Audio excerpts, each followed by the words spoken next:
On my way to the protests, the MV Barima peaceful joint opposition protests at the Arthur Chung Convention Center. Well, I'm gonna get there a little after Darwin and the guys. In this life, you gotta change out from your B suit sometimes, and then change into your VPAC outfit, and then head out there. I couldn't go out in my B suit, but I'm gonna go make myself present. I hope those of you tuning in that have a little time to spare, or could make a little time to spare today, come down to the Arthur Chung Convention Center. We're gonna be by the Aquatic Center area, across the road, holding up our placards, and I want to encourage you guys to come out and come down. This is not going to be the first, or rather the only, protest action. I would encourage you to support any and all of them that you see. The joint opposition are going to be arranging more actions in the coming days and weeks. This here is what we call a start, but people need to start voicing their displeasure, and there's something so grave and tragic. I think it's good for us to take to the streets in a peaceful manner. As I've underlined many times, we're not going there to do any looting and burning, and should any of that happen, we know that the PPP send their thugs like they normally do to disrupt peaceful gatherings, but we're on to them now. Okay, so I want you guys to know that. And I see Sherrod is already out there. If y'all want to switch to any of the lives that you've seen popping up now. Wow, well, there's another mess we gotta talk about another day, Guyana. Why just see just now? But if y'all wanna tune into any of those and come back to this later, it's fine. But I had a couple thoughts that I wanted to share with you guys on my way to the protest. So there was a video on the president's page last night, because obviously, and I hope to God you ain't even gotta watch this live.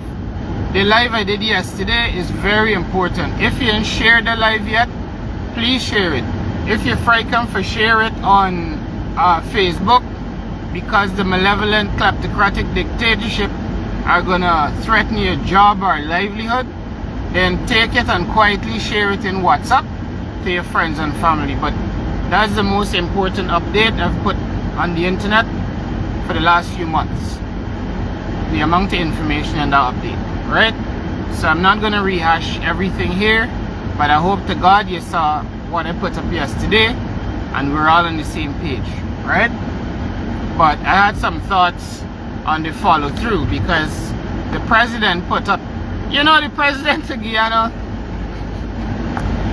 I don't know which public relations class at University of IFLOT, or which persuasion class at the IFLOT Masters and Doctorate Center that this man did, that he decided we all have the, or how much time he spent in the sheep pen with the black belly sheep that was supposed to go to the farmers of Guyana, that he decided everyone in Guyana got the same amount of brain cells as an average black belly sheep, not even a bright black belly sheep.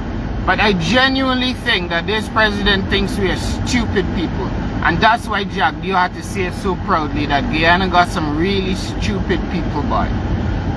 This president in particular seems to think, you know, you look at life through your perspective. So if life is very difficult for you to understand, and complex subject matter is difficult for you to understand, you automatically assume everyone else is the same. So when you come across a clever idea, you suddenly think, oh, everyone else is stupid enough that they wouldn't see through this facade or this farce. So here's the farce they're coming with now. I told you they don't want to bring up that boat, and they'll do everything in their power to leave it on the ocean bottom.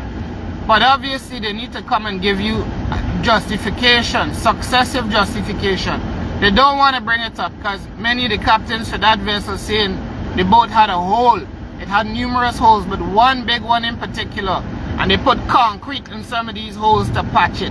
Right? Concrete! So they want to bring up the boat, and then the boat got stuck on a sandbank before it was leaving Georgetown. They don't want to bring up the boat.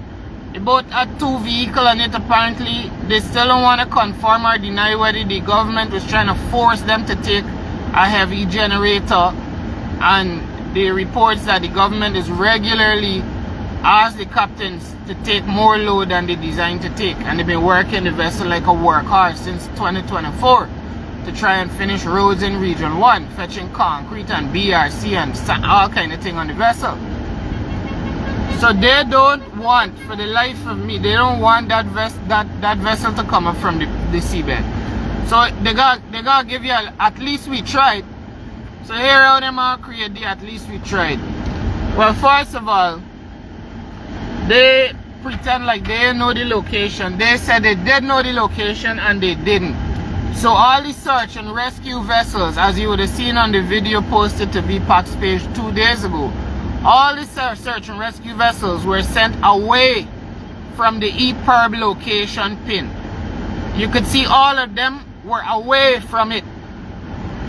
And who did they call and send to the site? Who seemed to have been given the coordinates?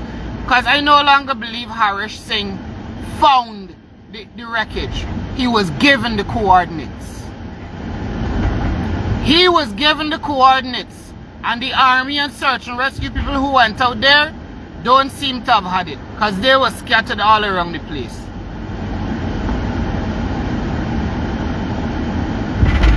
It only seemed like Jerry Gavaya plane. And I'm sorry for Jerry, oh my guy. Jerry Gavaya actually is one of the people who aircraft went out there. But they put Jerry out there to defend this mess and explain about the EPIRB. So he ain't get the kudos that he deserves. But good work, Jerry Gavaya and Rima Airways and whoever the pilot was that went out there. Good work to you guys.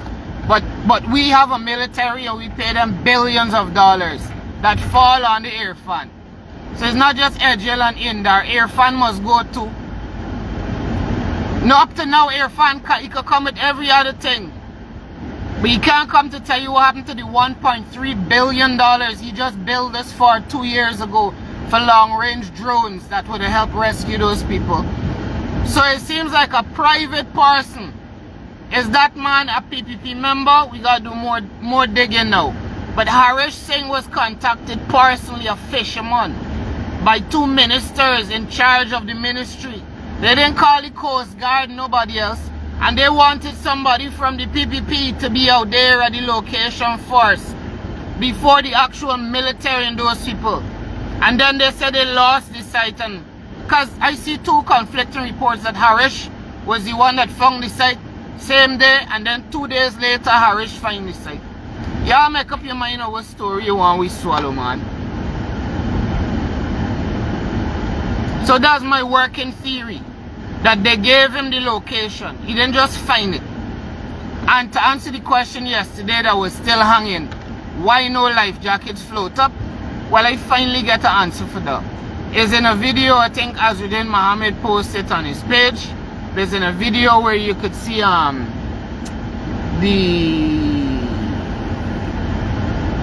there's a gentleman talking about the boat and there's a woman behind him. And she starts talking about her experiences as a passenger on the vessel. And she says that the life jackets is normally be stored above and they're locked with a key. They're locked behind some key. You need to open a lock to get the life jacket. Do they give each passenger a key? And it sounds very familiar because we go in government places, passport office, some of these places, you see grill and padlock on the toilet, on the toilet tank. And this stupidness we do in Guyana. So it's not unfathomable to me, and that explains why you can't see a single life jacket. The only person I seen in a life jacket was the captain that they rescued, because he got one in the captain cabin. Some of the crew would have had access to life jacket. But the people downstairs cargo hold, it sounded like their life jackets were locked away. And that's why up to now, not one can float up. They don't want to bring up that vessel because we can get to see all the life jackets still there. We would get to see whether or not there's a padlock or something protecting the life jacket. Because I know the one Guyana government, they don't go with protocol. They can think, oh, maybe 1 or 2 people thief a life jacket. And you say, oh, well, you can't thief no more, we can lock it. And when we need it, then we can open it. So it don't seem to have, and I told you yesterday, most of the people on that vessel died. Most of them, the majority of people on that vessel died, and they left them there to die. You know, is it to leave people in the water for 7 hours after you know their location? I saw a post from Edgel at like 3 something in the morning. But them search and rescue, like, they didn't reach there till 4 something in the morning that they were sent to the scene. They knew where those people were and waited. Because like maybe one of y'all know the life jackets lock away. You didn't expect nobody with a float and vanillin and wood and bucket and gasoline and these things. I don't think they expected to find any survivors of that tragedy, and it would have been an open and shut case for the PPP, because from then they would have said they lost it, nobody couldn't find the boat. They do not want to bring the vessel up. So they say now it's stuck in the mud. Like if mud is a new thing. Like if somebody just invented mud. And they bring a French divers. Now we're wondering about who is the French dive team they bring, if it's another set of quacks. That man is a French diver. President posted him on his page yesterday and heavily cut up the video to make it sound like it's very difficult, next to impossible, to bring up the thing. And okay, I don't know if y'all impressed by seeing a white man with a French accent. I can't turn white, but I can give y'all in my best French accent. Okay, Guyana, maybe it is better for you to hear this in a French accent. And the boat it is in the mud, as if mud is a new thing, and they cannot bring it up from the seabed. And I do not know, but you know what? I am a diver.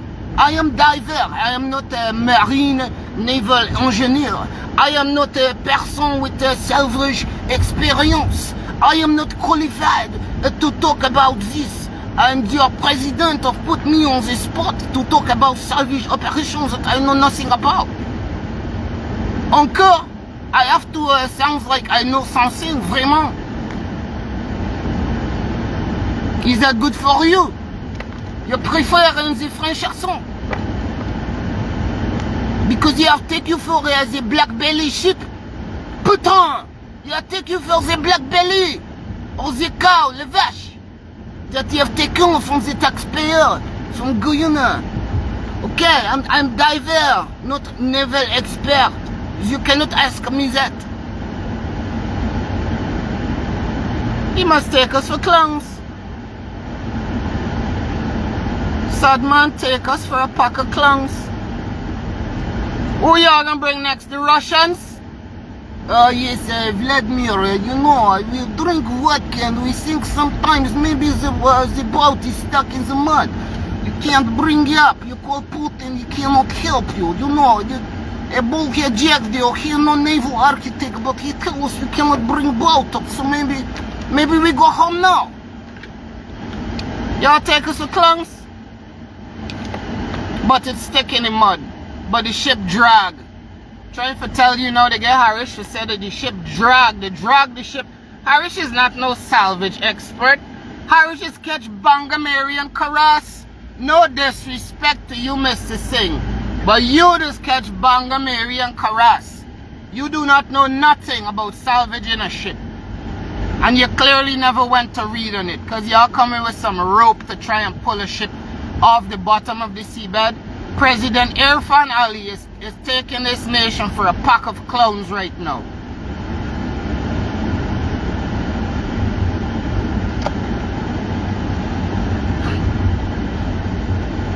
So the PPP doing everything in their power, where they have to dig a 10-foot hole in the mud to bury our indigenous brothers and sisters like dogs. They're doing it. In a field with no marked grave and so nobody could see, they're doing it. If they have to burn some of the bodies, even we can get the DNA, we know how much people dead. We know if they gotta burn some of them, the evidence need to disappear. If the boat have to be lost, the evidence need to disappear. They waited for those people to drown. Then they waited for them to float away. Then they waited for them to rot. And they will wait for their bones to turn to dust on the ocean floor. And the tears of the people waiting and mourning them will never reach them, because they will stay behind their gated communities and their $5 billion farms built on the backs of the poor and working class of this nation. That is their intention. So the COI, that's the least of our worries. 4 out of 5 people there have been linked to corruption or conflicts of interest. That's also on the page. I hope you check it out. It's also on VPAC page. All the opposition have posted about it at this point, as a matter of fact. Recently, I've been giving Azudin big ups for helping find bodies. This morning I saw videos. Not anybody called me about it. They just came into my mind. But I should give Terrence Campbell his dues as well. Terrence, he did a fantastic job. If I forget you in my past videos, mind you, I tell you, nobody didn't call me about this. But it just popped into my mind. Just before I came on the live, I saw a post from a couple of days ago, and it slipped me as I've been calling out people that have been doing good work covering this issue and being involved, and Terrence Campbell is one of the people. I forgot to give his props. So, right? But just think about it. That's why private citizens have accounted for more than 1/3 of the bodies that they found. We got Coast Guard vessel. We supposed to have billions of dollars in drones. We supposed to have helicopters. We got 2 planes we buy from India the other day. So many assets. We got a whole army. We got police. All these people. And look how many people, like private people, had to go and locate them bodies. And remember, as we didn't make any video, we had to wait 3 hours for the Coast Guard to come and respond. They didn't want to come and recover these bodies, and the longer they could wait, that's why the president sitting with a dry face talking about commissioner this and that. They waited for those bodies to float up, and they know they just need to give it a few more days and they can start to sink again. Because within a few days, I seen pictures of a man that literally, his top half of his body was like picked clean down to skeleton from the fishes. They were waiting for the fishes to eat everybody. That's how wicked this government is. Right? I am far from the protest site here. And take you out with me and show you all what's going. I got my little at that stoplight now. Let me show you how my placard.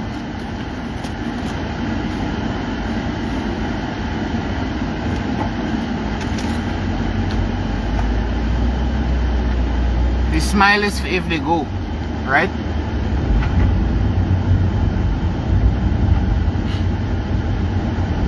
Y'all tell me what y'all think. If this president head good, he heading good. The president heading good. He legit believe the Guyanese are a pack of clowns and that we're stupid people. And he's treating us like we're stupid people. I cannot. Right? Man got the diver talking about yes, the vessel is stuck in the mud and you know, and they've tried this and very difficult and it's very dark, and they go down on the main line and they have to feel on the main line and it's dark and we have to feel. Y'all never hear about a light? Y'all never hear about a light, a high lumen apparatus? Are we so stupid and uneducated in this country that they're gonna put some random white man on a camera to tell us stupidness and we gonna believe them? Because he have French accent? Eh? Ah, Samir. Right? Because he got French accent and he got some European thing?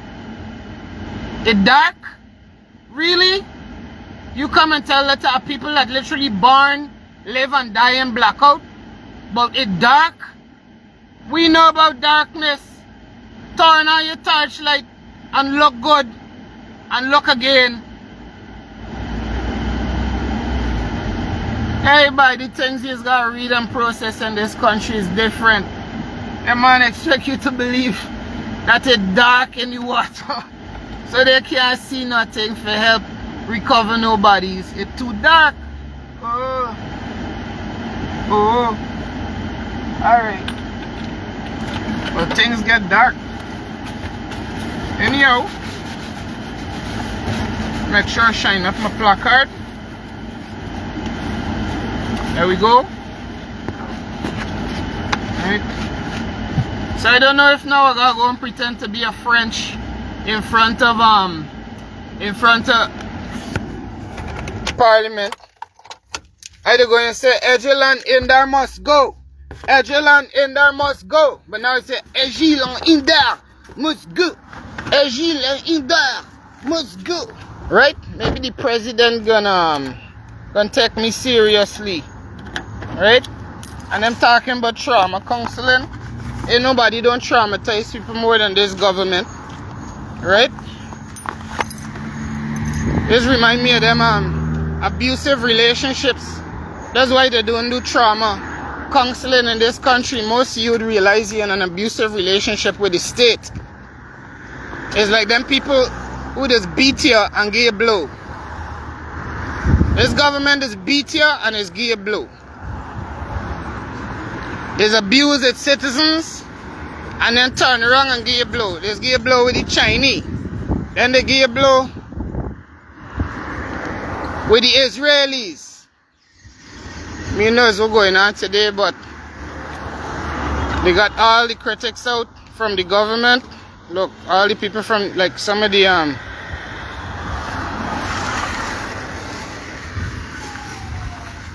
so like they got some of the 10-day workers already en route to go and disrupt the protests.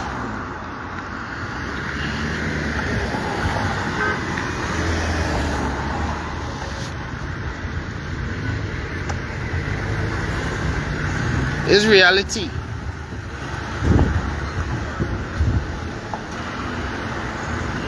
Watch, critics join them at the back.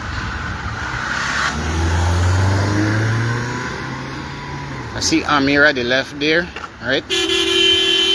So we have Guyana Daily News. Critics is present. I see Kurt Campbell somewhere in the distance there. We have the whole crew. And you can't finish the pump station yet. Don't look away from... Okay. I'm Kurt. Yeah. Couple more from newsroom at the back here.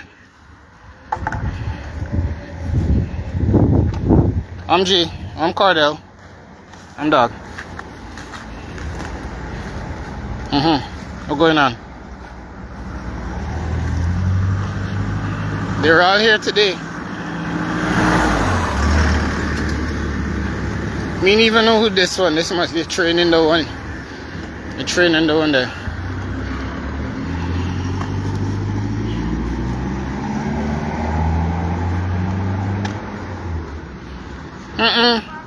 Ignite. Oh gosh. Action news. Okay. Everyone's here.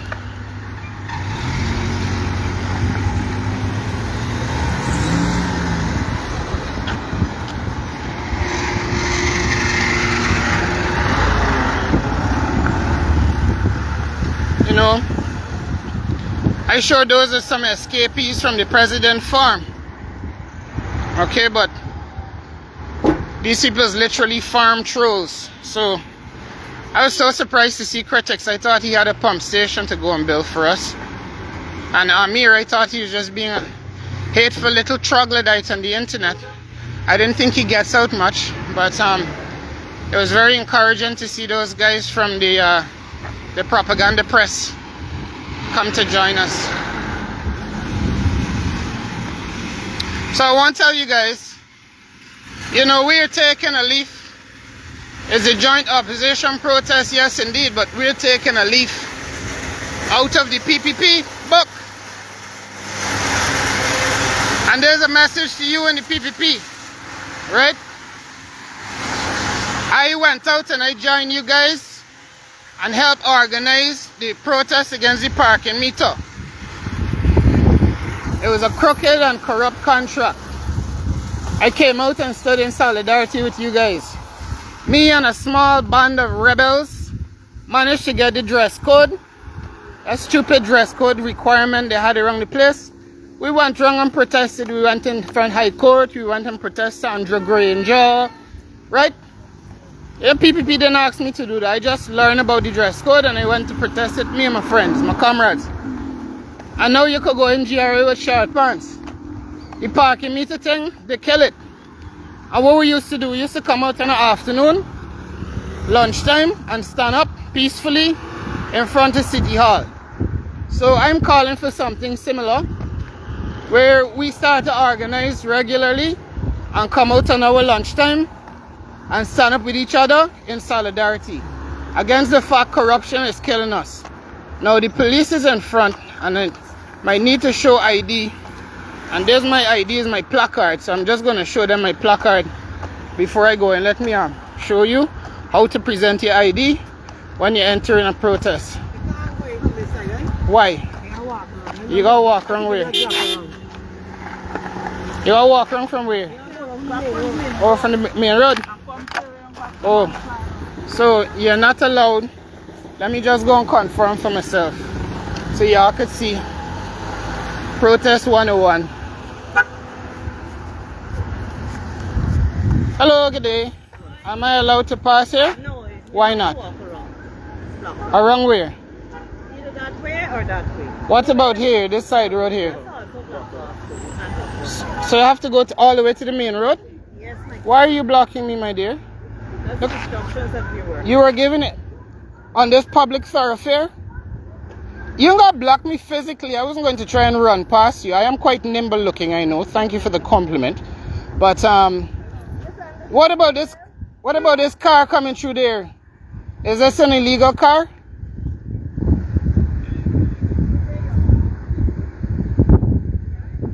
So if I can't walk, sir, what could I run? True? I can't run. Is hopping allowed?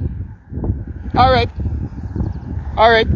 Well, you see how one Guyana treat you?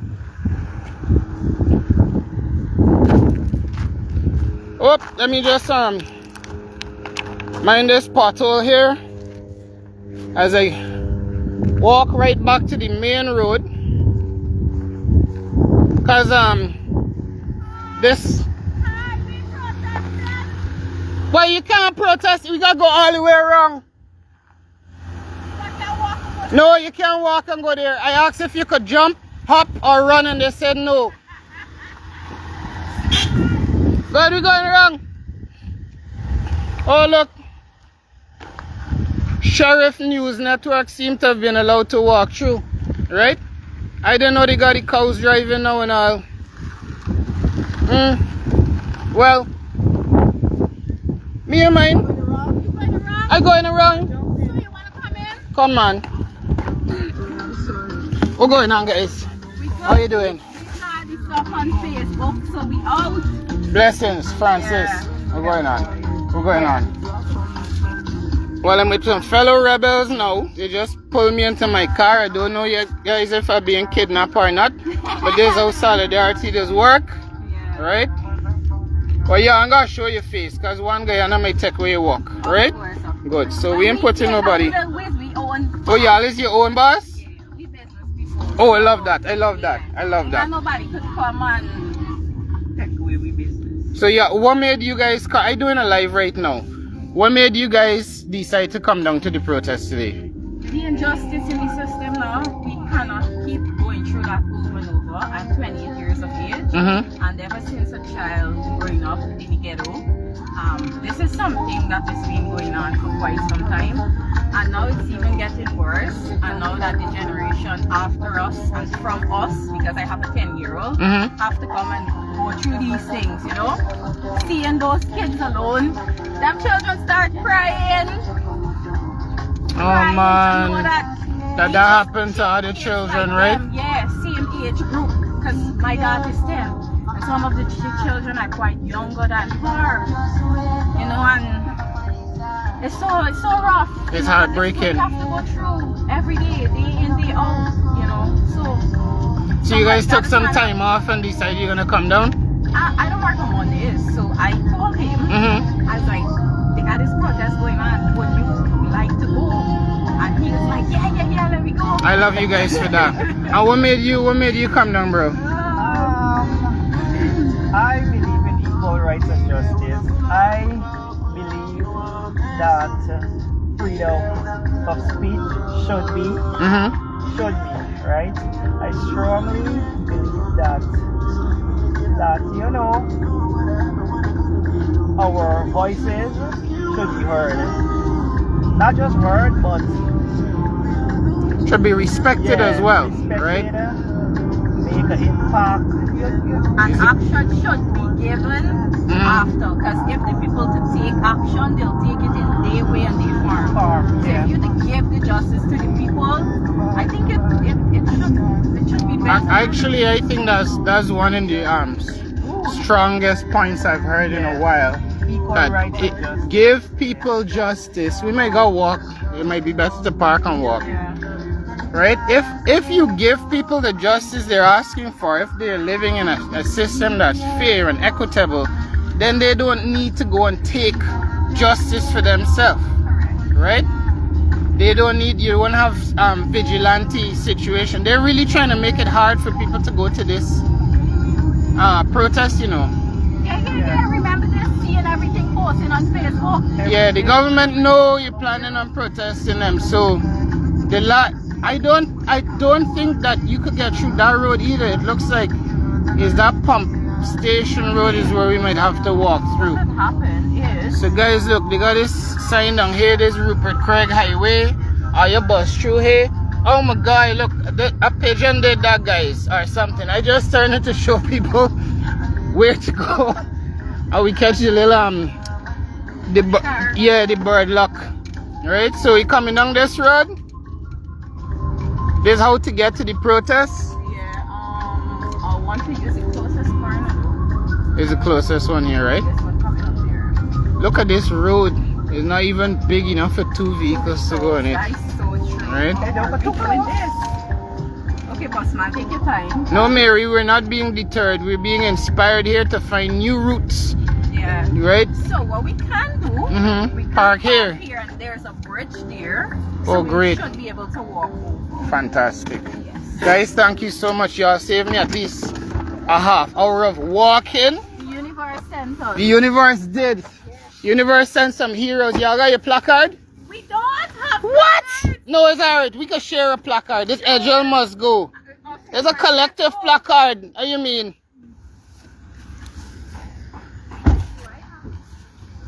Alright, guys. We're here. Well, we're not here. We're still trying to make it there. These people are really trying the best and the mostest, shall I say. Onwards.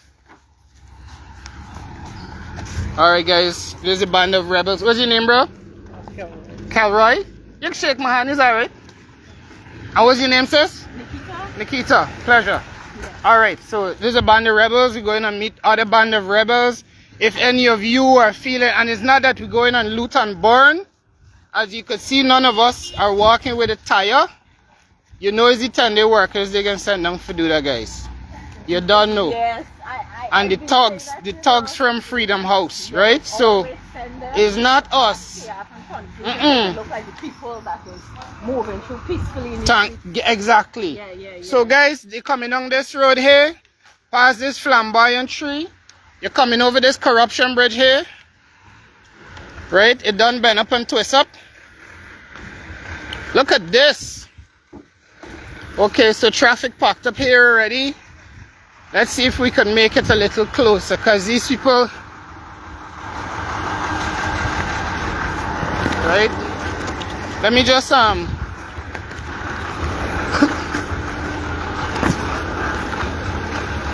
It's quite a walk. I think they're sending people down that same side road, you know. But if you know this is what happening, then why don't let the traffic go slow? The aim is not to allow any protesting. And I don't understand how they move Parliament from Parliament buildings because of the traffic jam, only to bring it here. Oh gosh. I'm going to assess a smell of rat. Right. You follow this. Well, this is part of the tree planting initiative or something apparently. But they have to clip it because it's scraping person's vehicle. Like they It's have allowing. that have the boring stuff on No, them. it's supporting the bodywork industry by I wouldn't creating doubt it. jobs I wouldn't doubt it. by scratching up your I car. wouldn't doubt it. Well, guys, if you're coming to protest today, I hope you eat your greens and you drink your water, because you gotta do a little exercise. Right now we're coming from the other direction. Just daily reminders we have that some people allow the ridiculous tint, okay, and me and you the fighting down. The fighting down for we little thing.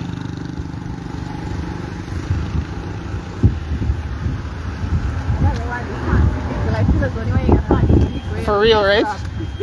You gotta paint it up right. Yes, that happened to me a time, you know.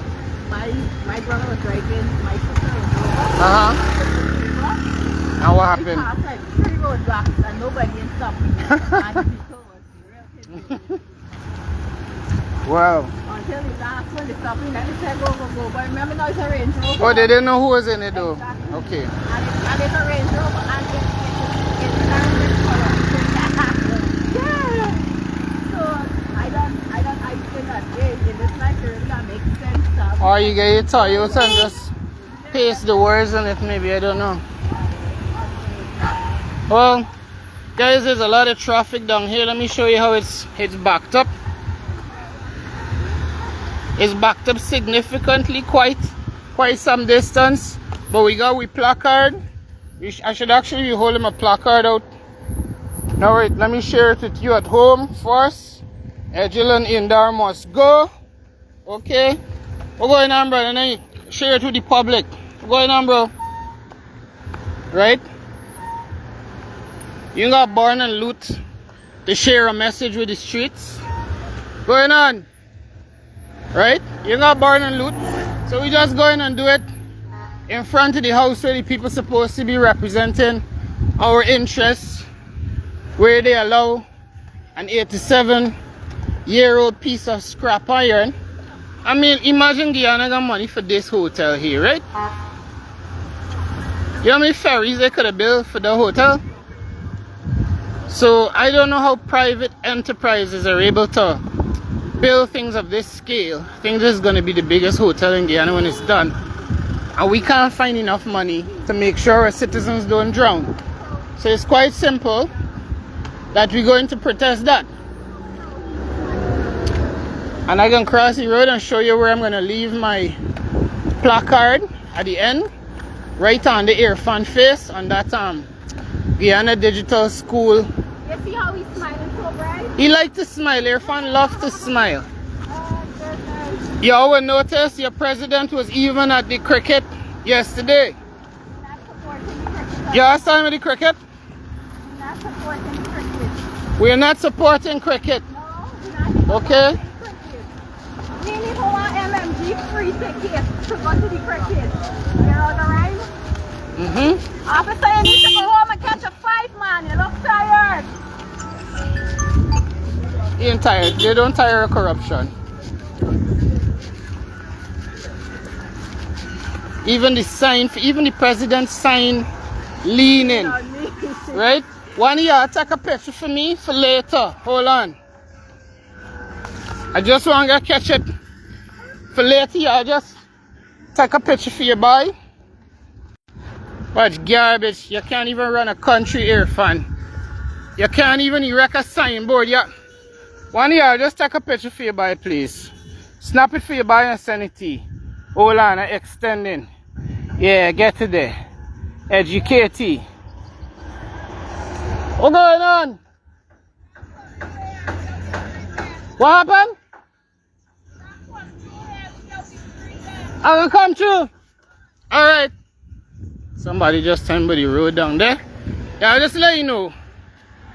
Jill in there must go on. And you and all and your leany signboard. Your signboard had a 5-year-old, a whole ton and a half, a whole it leaning. How disrespectful this one Guyana government. Got billions of dollars to spend on their own private infrastructure. And you got our babies drowning and leave them out there for 7 hours. Now, there might not be hundreds of people down here at this protest, but I know thousands of Guyanese are enraged. And I want to respond to a video by Hector, Nature Boy. Hector said that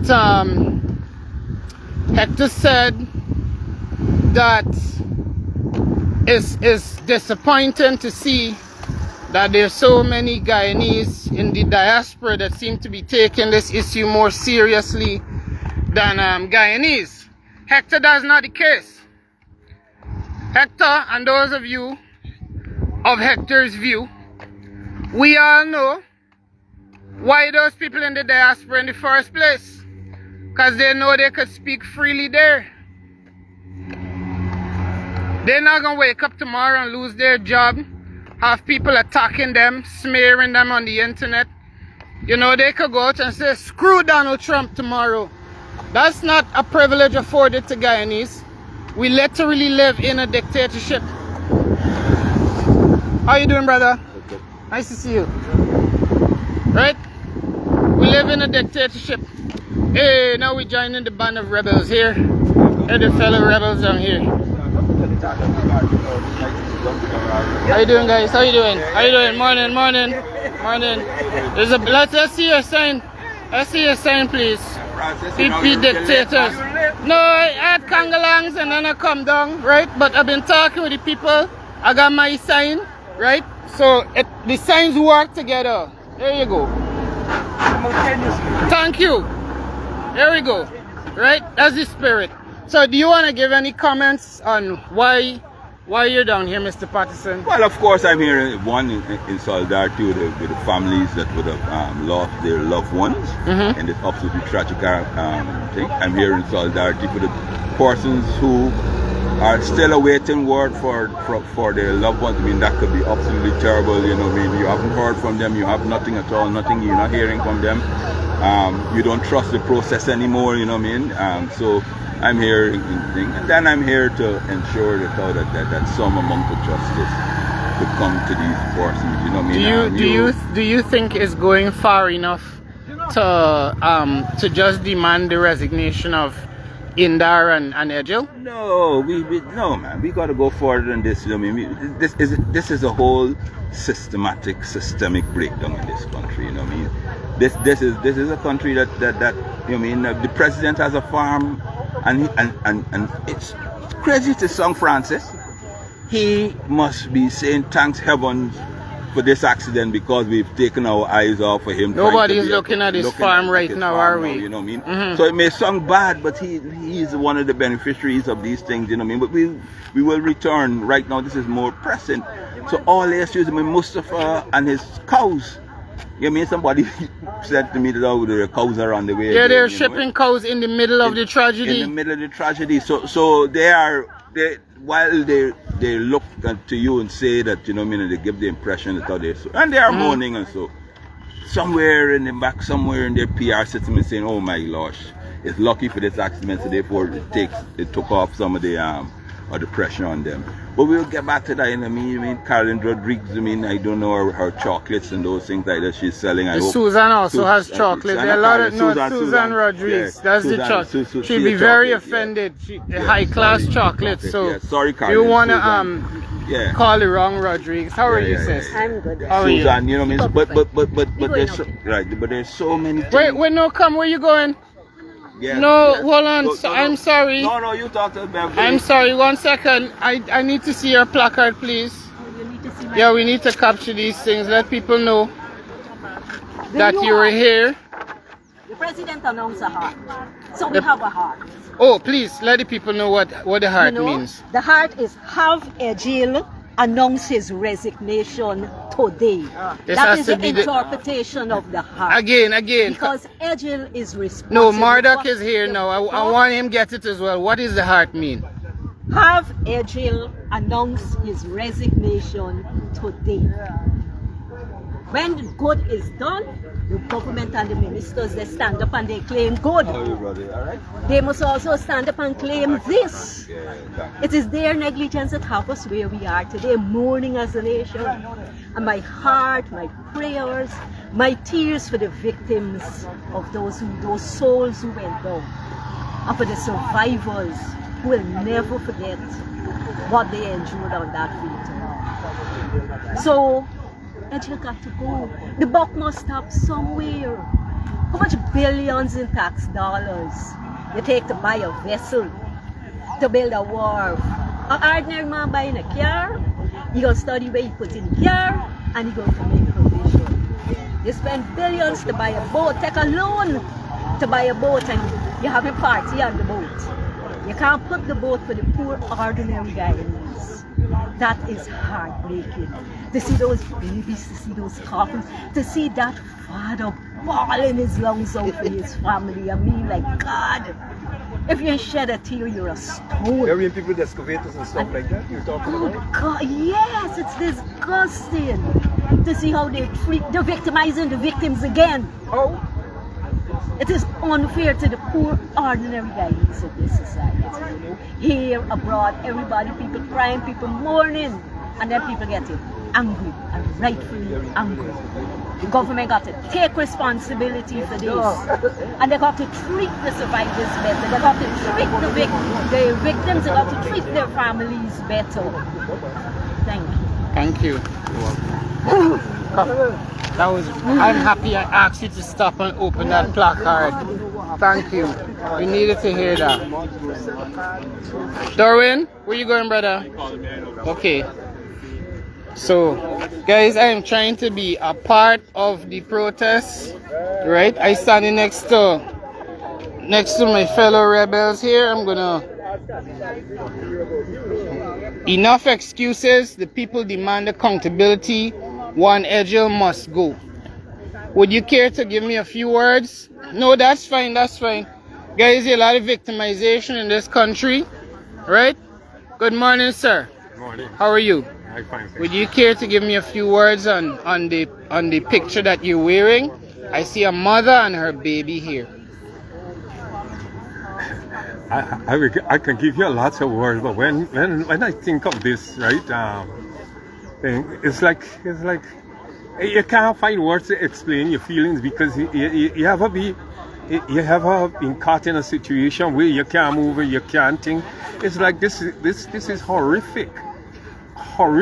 It is sad, and you can't really find words to explain it because imagine I know you travel on the high seas already, right?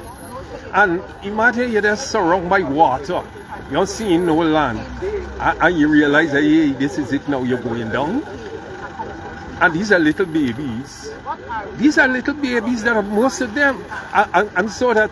There are so many babies on that boat. So many babies. So many children on that boat. It is hurting, it is hurtful. And I want to say, instead of calling for the resignation of Indar and Ejil, the whole government should go.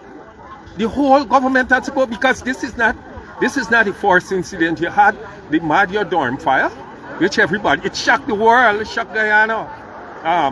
You had the recent fire on the East Coast here, and Adriana Young, and so many other countless incidents with people losing their life.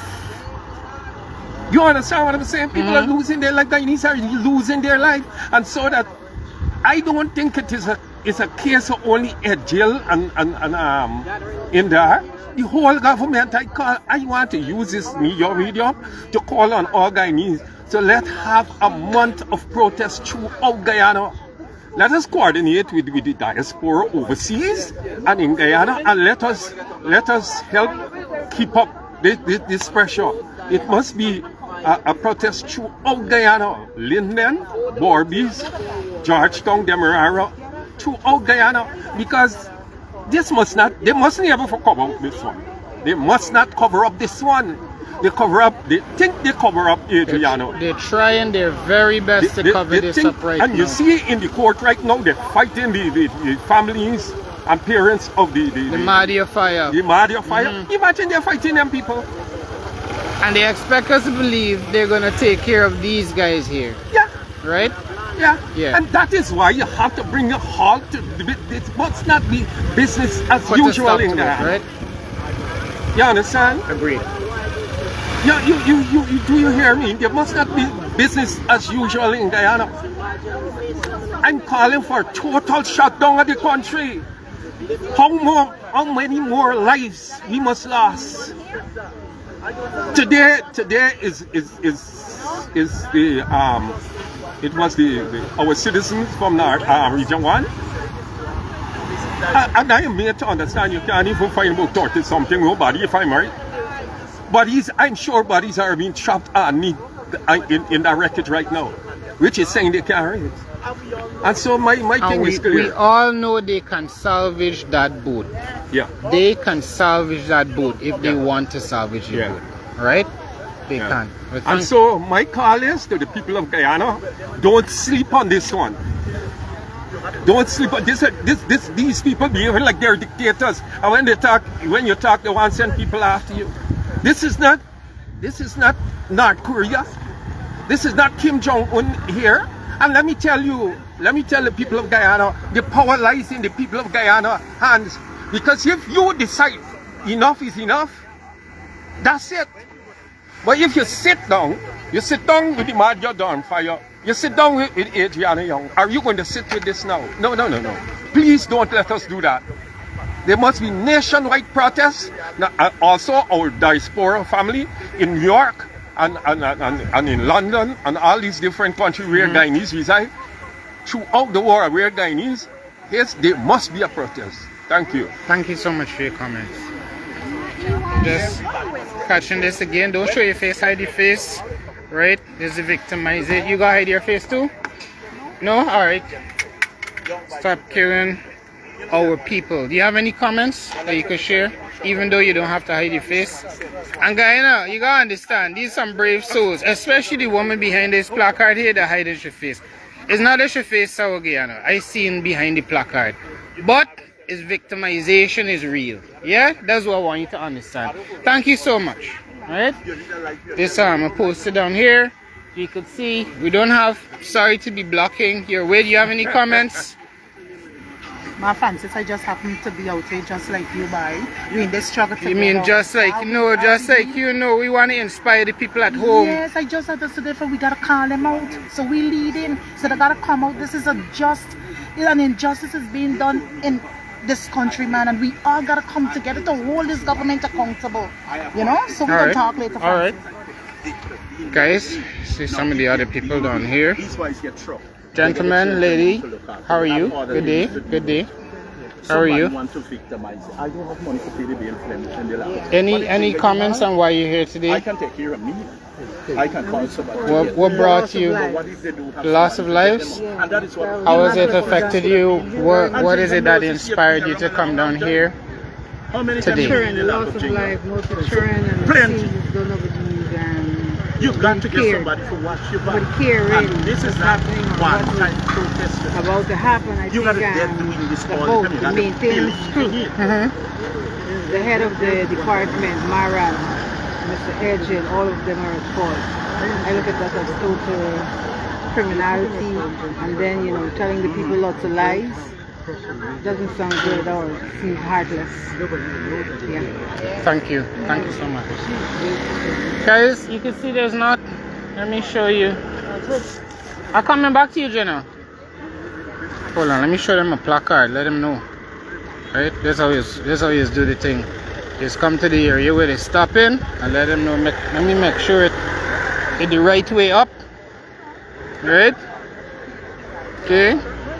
So there's not a ton of people down here. at the protests. As a matter of fact, there's a lot more people at cricket. Right? Now, rather than shying away from this fact, I think it's something we should talk about. Right? How you doing, my brother? Nice to see you. Nice to see you. But you know, I always like your, this is a brilliant mind, Mr. Lowe. Well, you know, obviously, this is a tragedy. I think it's weighing everybody. Myself, all week, I haven't felt right. But you know, a lot of studies will show that when at the top, the tone is not set, that there must not be corruption, that we have to abide by rules and standards. When that tone is not set, then what happens is that people down the chain believe that it's okay for you to, you know, put on additional passengers, for you to not follow safety regulations, because they're saying if those at the top aren't really serious about corruption, then why should I be serious about it? What do you think the public response today speaks to a culture of fear in this country? I think that's definitely a factor. I think there's been talk over the years of black books and lists and things like that. And I know a lot of people would be afraid that they wouldn't be able to benefit from government services if they if they come out and they protest and so on. And you do also see studies who also show that in regimes which are not democratic or not fully democratic, that those who come out and advocate for the opposition or advocate for different policies often don't get the benefit as much. And to be clear here, we're not here to advocate for the opposition. Well, generally, I mean, those who are not in favor of the government, when they come out and advocate for causes, they're discriminated against. I'm being facetious, or not facetious. I'm trying to be more pellucid, shall I say, because and to draw a distinction between coming out for the opposition party and coming out on an issue that you are in opposition to, because people tend to conflate the two, right? And for that reason, some of you might think, well, this is a political issue as well, right? I keep saying that, but what do you think? There's many flavors to opposing something, and one of the flavors speak to that a little bit. There's many flavors to it, because I think on a basic level, it is very reasonable for citizens to demand proper standards, that those standards are followed, that safety protocols are followed, that there isn't rampant corruption across the system. I think that is not a polarizing issue. I think everybody should want that. So I think it is natural that if citizens want to come out and protest for better standards, they should not be treated with any kind of backlash or anything like that. That is a very reasonable thing for them to want. You know, that's one side of it. Of course, on the other end of it, if you want to be in favor of whatever party is advocating for change, that's fine as well. You know, and I mean, I have my concerns about various members of various groups and so on, but that doesn't mean that I don't think it's an important issue and it's worth coming out and speaking on. You know, I mean, at the end of the day, you know, a lot of people died. At the end of the day, and we expect it's very likely that the death toll will increase. You know, so I think it's an unknown death toll. In fact, an unknown number of people have died. That even speaks to me. What's crazy about it is such a chaotic system that you don't even know how many people are dead or missing. You don't even know that. So that is as chaotic as it could be. You know, so I think definitely this is a tragedy, and the most important thing though is going forward, how will we reform our systems, our governance, so that we actually will see change? Because if we don't have meaningful reform, then it's a matter of time before you have some other calamity that befalls the country. All right, I agree with you. Thank you so much, bro. Nice to see you. Alright guys, I'm gonna go seek some more comments from the persons on here. Any comments from me, gentlemen? Jenna? Yeah. No, I am saying, and you know, I have written a lot about this. I am saying over and over again, and I'm not speaking on behalf of any political party. I'm speaking as a leader of the farmers' organization, of which you are a farmer also. That we are calling for the entire dictatorship to go. This is not a government. It doesn't represent anybody. If it did represent people, then it wouldn't behave like this. You know that. So it has to go by any means necessary. And by that I mean is that we all of us we have to be united, set aside whatever differences we may have, or perception of what, or a characterization of what is happening. We need to say that this is a dictatorship, and it can only be removed with the mobilization of every single Guyanese, every single guy's a decent Guyanese, because you've got Guyanese who are not decent. So, well, I believe they have a lot of decent Guyanese, Yes. right? But what do you say to the culture of fear that quite often when we call movements like this, when we call people to come out, people seem so fearful that they often will stay in? That is true. What do you say to that? Yes, I agree with you. That is true. But you have a lot more experience, Yes, right? yes. So historically, I want you to track it for me. Like, when did you see a shift in Guyanese willingness to advocate for issues that concern them, and what do you see as the way forward? The shift is coming about because all the opposition forces now were here just now. You saw that, and you know for yourself how long it took for them to come together, to sit or meet together. How long it took? It took years for them to do this. I often give Darwin, I give Terence credit, right? Yes. Jenna is a man that is one of the people I must credit during the 2025 election of really being one of the people that's trying to bring people together, right? Jenna was not, you pick a party, but this is one of the men, I would say, really committed himself to trying to bring people together. Yes. Okay, so that's the place he's speaking from. I came to you all right, despite all kinds of there's a lot of back and forth, right? And people telling me, don't talk to that one, don't be seen with that one. And that kind of nonsense has been going on. But you know, you and Darren knows that I resisted that. And I am not interested in people's personal life or what they did in the past and so on. I'm not bothered about that. So don't tell me mustn't talk to them, this guy, because this guy is a crook and that one is a crook and so on. Examine yourself to see whether you're a crook too. You understand? So don't tell me that. I'm a big man. I've been in politics for more than 60 years. I represent people at all levels, and I must decide who I must talk to. You don't have to go eat and drink with a man to talk to him and associate with him. I'm sure you know that there are a lot of people who you would like to sit down with. But when it comes to the people's interests, you will set aside any differences you may have with that particular person or that group of persons. Me and Mr. Witter, our relationship as the president for the TUC have gone on for more than 30 years. And yes, we have discussions and argument and passionate argument about how we move. I assure you, Mr. Witt had a lot of fights over the cricket results are. Mr. Witter, you pay some attention to me. Come a bit closer. Yeah. Now, how are you, Mr. Witter? Good afternoon. We are here Nice today. We are here today. I don't want to use the word alliance because that word is misused all the time. We are here today as workers, the president of the workers' biggest federation, the workers' union, the largest and the oldest trade union movement in this country. And I represent farmers.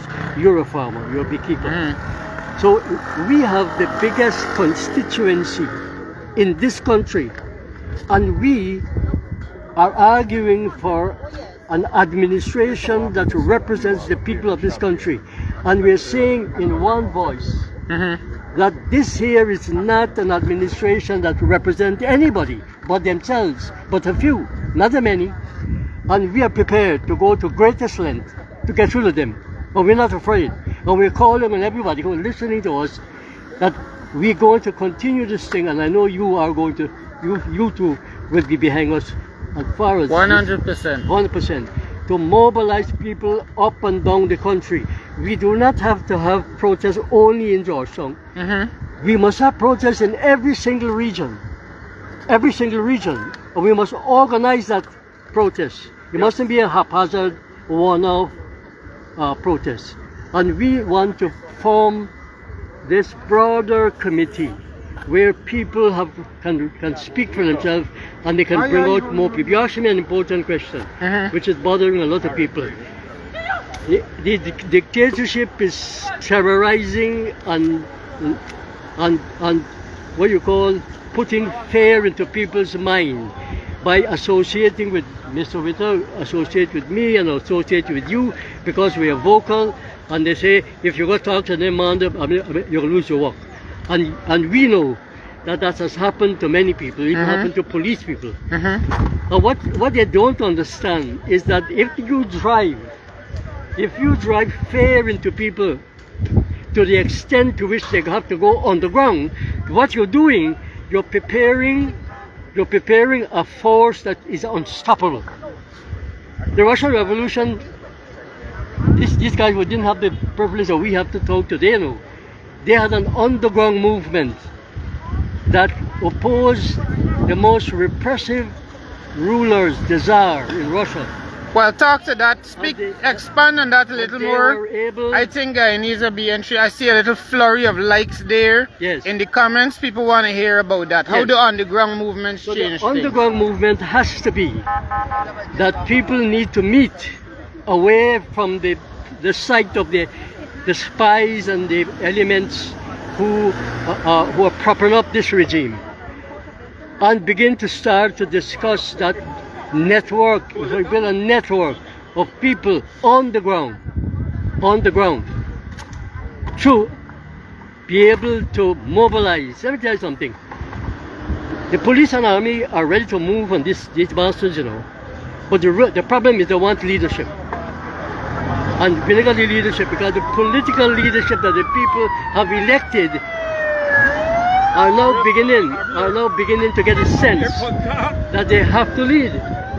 They have to lead. And today they were here today for the first time. They came out today. And you know how I have been trying to get people together. You know that. Endlessly. Don't go, Mr. Witt. I want your comments too. I've been vilified, marginalized, because I've been trying to do that. But I'm happy to say we have won that battle. All right. So no, I don't have to now go behind secret to talk to you.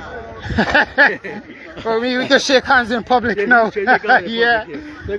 Jenna's been my friend for a number of years. And Mr. Witter, please, from your perspective and your experience as a trade unionist, what do you have to say to the people of Guyana today? Why are you out here? And how does this issue affect workers and workers' rights, especially in the light of reports that Kevin Pyle, the captain of the MV Barima, has been in custody for well over this 72 hours that he's supposed to be? Well, thank you first of all for interviewing me. And I will like to use for my reference point People's power, on my placard. No People's dictator. Power, no dictator.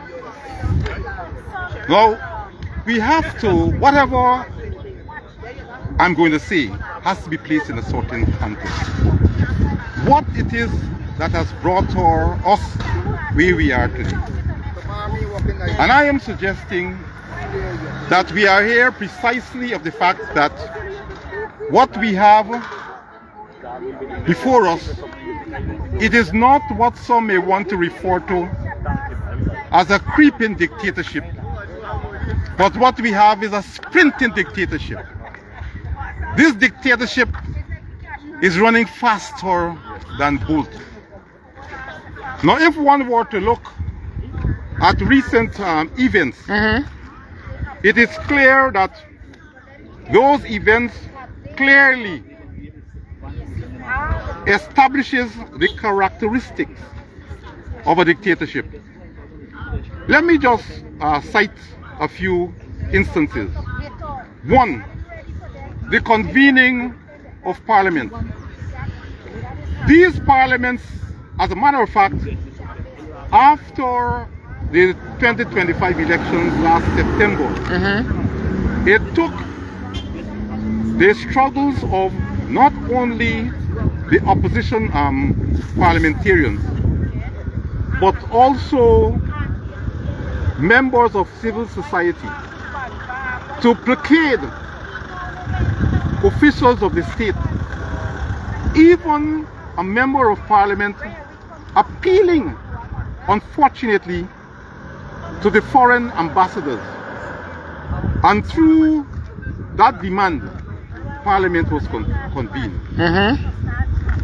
And even when that parliament was convened, through pressure from the ambassadors and members of parliament and members of civil society, what we saw is that at the convening of that parliament, rather than using the occasion to discuss matters pertaining to the interests of the people, they sought to force through a bill that will give further it's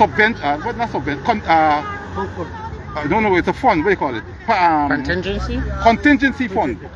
In the billions of dollars, right? Supplementary. After they would have passed just a few months ago what they referred to as the largest budget ever of 1.3 or 4 trillion dollars. It is being suggested, and I verily believe, that before the end of this year, we may very well have a budget to the tune of not 1.5 but $3 trillion. The question must be asked, what in hell are these vagabonds doing with all the people's resource? What are they doing with it? I mean, look, the level of stealing, you know, somebody in the background knows where it's going. They are being referred to as being corrupt and so on. But we must say it as it is. They're billing that with it, sir. These guys are a bunch of thieves. Right? They're billing one Guyana. But let me come back to the characteristics of the dictator. Right? Now, apart from that, sir, the way the dictator behaves is that, one, he subverts the institutions of the state. Look at all the institutions of the state. The bureaucracy, as we normally refer to it, all have been subverted by the state. Two, they take control over the coercive arms of the state and use them to suppress people. Look what is happening with the police force. How they are using the police force to intimidate and terrorize people. That's what they're doing. You understand? In addition to that, what is most egregious is that, look at Ali's behavior. You understand? And when you look at his behavior, he can only be described as a dictator. Ali has been violating the constitution and the laws of this country with impunity. That is how a dictator behaves. A dictator does not feel beholden to any law, any principle, any constitution. You know, let me tell you something. In a normal democracy, either the people would have already removed them, you understand, or the army would have removed him. In a normal democracy. For the level of violation of the constitution. Look, I have heard, right, and I take note of a number of persons who are demanding shutting down of this country. Right? I want those persons who are calling for the shutting down of this country to know that we have taken note of the call. You understand? We have taken note. Because I say this, I want to say this, that a dictatorship does not only stop by victimizing who they perceive to be their enemies, right? When they would have gotten rid, if they are successful with their enemies, they will even turn to those who are their friends. Let me say this, and we have a living example. Who could have been closer to Ali than Azzuddin Mohammed? And Azzuddin Mohammed's father. Very, very close. They were like buddies, they were like family. You understand? And what happened? Look what's happening today. Today, they are not only ostracizing him, you understand? But they would wish even to see him dead. Right? That is how a dictatorship behaves. Where a dictatorship will remove anyone, even if that person is their father or mother, if that person that threatens their rule. This guy is behaving like an emperor. He's behaving like an emperor. We don't need no king in this country. Right? And it is time, and I'm happy that I'm already seeing where a number of young people are becoming very, very conscious. As a matter of fact, I have seen where a number of young people are demanding that the people take to the streets and remove this dictatorship. Right? And it has to be done quickly. We cannot allow this monster to grow any further. We cannot. Otherwise it will consume all of us. Even those who currently support them, it will consume them too. Thank you so much for your comments. You're welcome. Alright, guys. That was brilliantly said, Brian. How you doing, brother? You good? You want to give me some comments? Yeah? You hear Mr. Max, well-known Guyanese commentator, and I think whether you like Brian or not, this man has Guyana at his heart, right? And few people are so bold as to speak up against corruption as fearlessly as Brian has in the past and continues to do, even at risk of people, the PPP sending thugs after you with baseball bats and the like, and he still speaks out. So I'll give you a pound for that, right? Why are you here? How did this affect you? And what do you think the remedy is?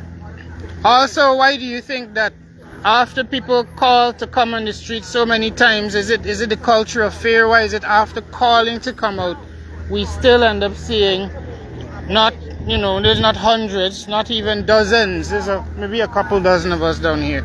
I asked you a lot of questions there, but I don't talk now, so you could talk. I'm here for the victims of the MV Barima, an 85-year-old rust bucket that this government kept in service, fully well knowing that this boat was in major need of repairs. I would not have repaired it. I would have simply docked it and left it at the side of a scrapyard somewhere. But they have a tender out for repairs to this boat, and when you look at the list of things to be done to it, you realize that that boat was sailing on the grace of God.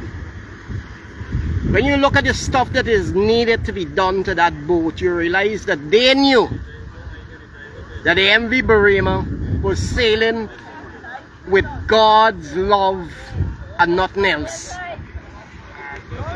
The engineers on the boats demanded that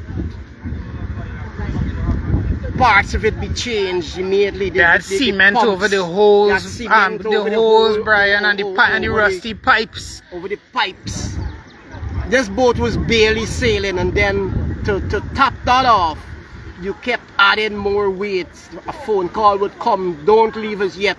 You have to take this engine up, you have to take this generator up, you have to take these steel pipes up, you have to take these rods up. But we can't take more weight, you have to take something off and put on these stuff. There's a video of the MV Barima leaving Port Georgetown, down low in the river, barely a foot of water separating the deck from the Demerara River, sailing out into the mighty Atlantic, and you can just look out in the seawall in the afternoon and you can understand that voyage that would take probably 22 hours to get to Port Kaituma. There are videos of past voyages of MV Barima with water beating over the deck and people with long boots, the staff members of the MV Barima walking through sections of it with long boots, because the boat then was overloaded. And this time again in this tragedy a week ago, why it is that when the beacon went off at maybe 10 o'clock in the night, it took until 5 o'clock in the morning before force help arrived. About 7 hours. 7 hours of waiting and holding on to buckets and without light. Did you see any life jackets, Brian? No life jackets floating out in the river. And did you hear the video yesterday? I think I posted it, where there's a woman saying that the life jackets are above the seats in a overhead lockers, but they're behind a key, like they're locked away in a cabin. Yeah. It's unbelievable to think that you would allow your fellow citizens,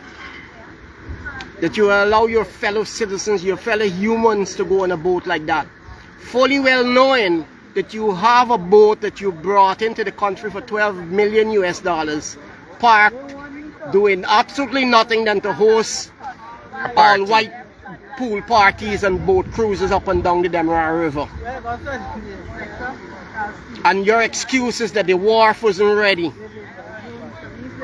The wharf wasn't ready to facilitate this new vessel. So you're waiting on a contract for 3 years in the making, 3 years past deadline to do something about it. when you very well know and we all know that things can be done quickly if the need be. But that boat, the new boat, was never meant to assist the people of Region 1. That boat became the party boat of choice for friends and families of the PPP. And this MV Barima tragedy belongs to the PPP 1000%. And they're going to try to pass the blame on to the captain, a man who they gave a rust bucket to go down the river with and out into the Atlantic with, and now you're going to turn away and blame him when all he was doing all along was patching it up to just do his work, even though he complained 1,000 times and he told you you need to fix his boat. Nothing was done. And you looked away, and now you have in excess of 100 Guyanese dead. Out of that 160 are children. They're not telling you how many children were on the boat. Oh my God. There were in excess of 60 children who died in that tragedy. 1 and 2-year-old and 3-year-old little children. The children who died in the tragedy, we must fight for them for another 100 years to make sure that this never happens again in Guyana. This level of incompetence and corruption must never happen again in Guyana. And the PPP must be held accountable. And Edgel must be held accountable. And all the persons involved in the Maritime Division who sat in that office in Kingston and allowed that boat downtrodden to head out into the Atlantic. Because somebody made a video from the Maritime Headquarters lookout as the boat was going out. Somebody should have said something. Why would they make that video? They've seen that boat 1,000 times, right, Brian? What would cause them to look out there and see that boat? They saw something unusual. They were alarmed by what they saw. Right? It was like if you look outside and see a bicycle riding past with one tire, right? You say, and it's driving, you say they look like disaster coming here. Let me take a picture of this thing here. That's the impression I got from that video. It was something unusual. They knew it was wait. I wait to see if Chinese man get through, because these people tell me, Guyana, I start this live, Brian, sorry. I start this live by telling you, this country like an abusive partner that just give you blow. Wait for it. Wait for it. I want to see if they let Chinese man through. I want to see if y'all gonna let Chinese man through, because y'all ain't let none of we through. No Guyanese can pass there, you know. No Guyanese can pass through the barricade, you know. Wait for it. This country is steady give you blow. Look. Look. Look. Look. Look. This give we blow every single day. Guyanese can't go through, but Chinese man could go through. Officer, if I had a blue helmet. Okay. Chinese man could go through. Alright. And guys, me got no problem with Chinese man. I just saying, no Guyanese allowed to walk where that man walking right now. You see the Brian, right? You see the? I'm actually standing here waiting for the barricade to move so I can go back to my vehicle. Where's your vehicle? Parked away. Oh shucks. I had to go all the way around. These kind people brought me. These kind folks brought me when I was coming. But Brian, I'm hoping for better. And I want you to speak to the culture of fear in this country. Why do you think Guyanese are so fearful coming on the street doing something as simple as making a little placard and letting their voices known? Has fear really come to consume us to that degree? Everybody, most Guyanese are seriously afraid of the PPP because they know how vindictive they are. They know how they would go out of their way to make your life miserable. If you own a business, they would send GRA in you, send the police in you, send custom enforcement in you. You own a bar, they'll suddenly turn up to check every bottle is there marked with the GRA stamp. If you work with the government, they would make sure they fire you. So people are afraid. We're living in a full-time dictatorship. I fought for democracy, insisting that we keep an eye on the containers in 2020 so that whatever was inside could be counted. and insisted that I spent 6 weeks out there and 5 months after, hoping that we could put some democracy back into Guyana. For a little while it worked. Now we have zero democracy in Guyana. Yeah, imagine these are the worse same off guardians today than we were when I was watching the containers in 2020. Because we're now in a full-time police state. Full-time police state and a full-time dictatorship. That's where we are today. And everybody is afraid of it. And rightfully so. Rightfully so. People have a right to be afraid. Because they know how vindictive. So what's the way forward if the fear is just, well, if it's justified? Wait, so not only Chinese man, but if you have fancy bike and weed in machine, so basically you can't protest. No, you're not. It's basically for anybody that's protesting, but anyone else is allowed to traverse the area freely. So what's the way forward then? The way forward is, I guess in 4 years, elections 2030. I don't think the PPP can rig enough in elections 2030 to stop what is coming their way. They rigged with 78,000 Venezuelans for 2025, and they had the US ambassador and all the concerned people on their sides. And they got all the overseas observers to say everything was beautiful and perfect, and it wasn't. Because to this day, they have not done the verification process for the elections of 2025. We spent 6 months or 5 months in 2020 waiting for the verification process to be done. Why wasn't it done in 2025? If you don't verify by law, the SOPs, it's a requirement by law. You must verify the SOPs by law. It's required by law. If it's not done, you cannot declare a winner of the elections. There was no verification of the SOPs in 2025, so how can you declare a winner for 2025? The elections are still undecided, on call at this point, because you haven't done the verification process. And they know they cannot do it. They knew back then they could not do the verification process because they know this skullduggery would be uncovered. They knew it would be uncovered, so they whitewashed it over. And they got all the groups, the private sector commission and all the PPP aligned groups to agree with them and smother it over. And they never did the verification process for 2025. And the law requires it. And if it's not done, you cannot declare a final winner. Well, these guys clearly have no respect for the law. No, I hope you guys... They're backed by the US ambassador. I don't know if they're backed by the Trump administration, but I know they're backed by this US ambassador. Thanks for your comments, Brian. Good. All right. Well, you heard some comments down there. Before I go interview the next person, I want to respond to you, CC Forbes. CC Forbes says, no disrespect to you, Francis, but y'all taking blows. Y'all taking the blows, man. What do you mean we taking the blows? Like we taking blows with the amount of people here?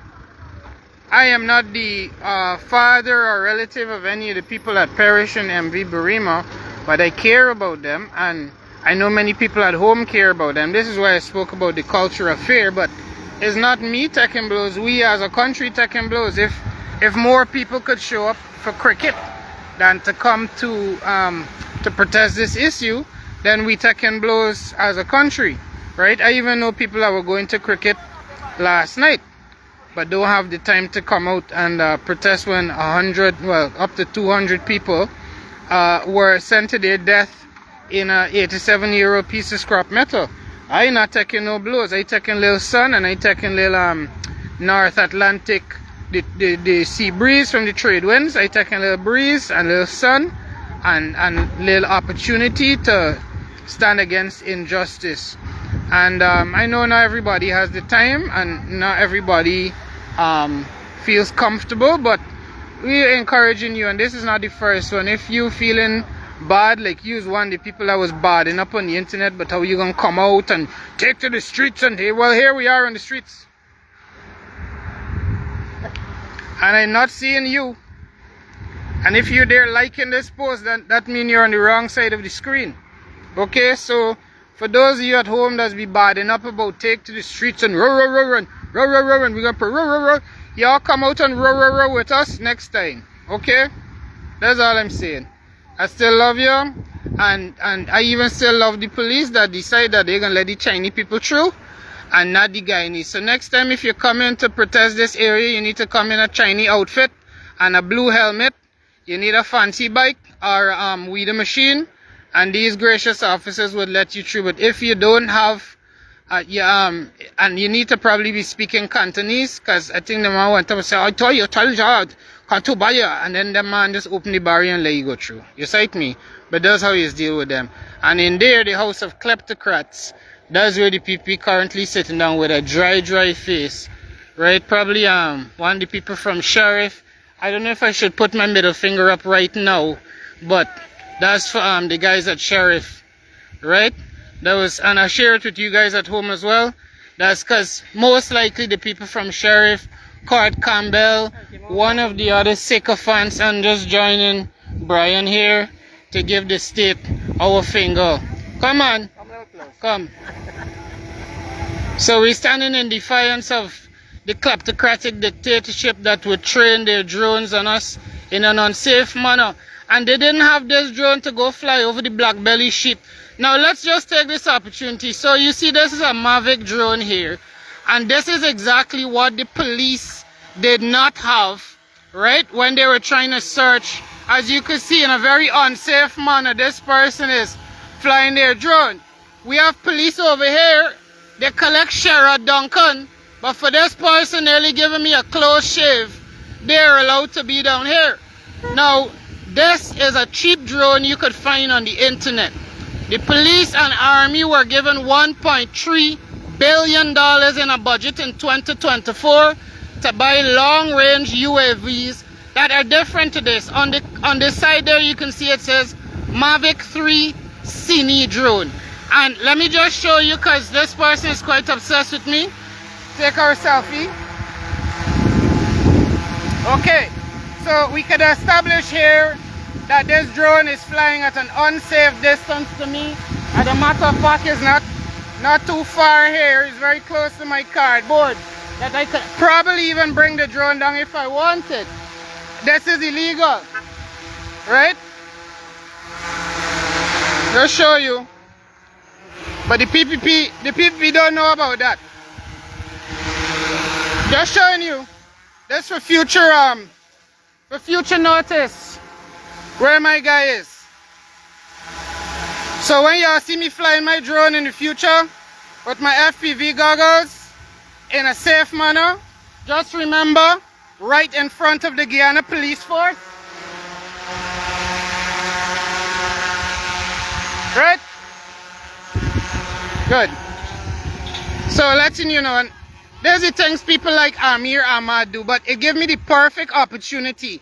Now imagine these guys have the number of drones to come and circle activists at the Artichon Convention Center, but they didn't have drones to go and look for the people in the MV Barima.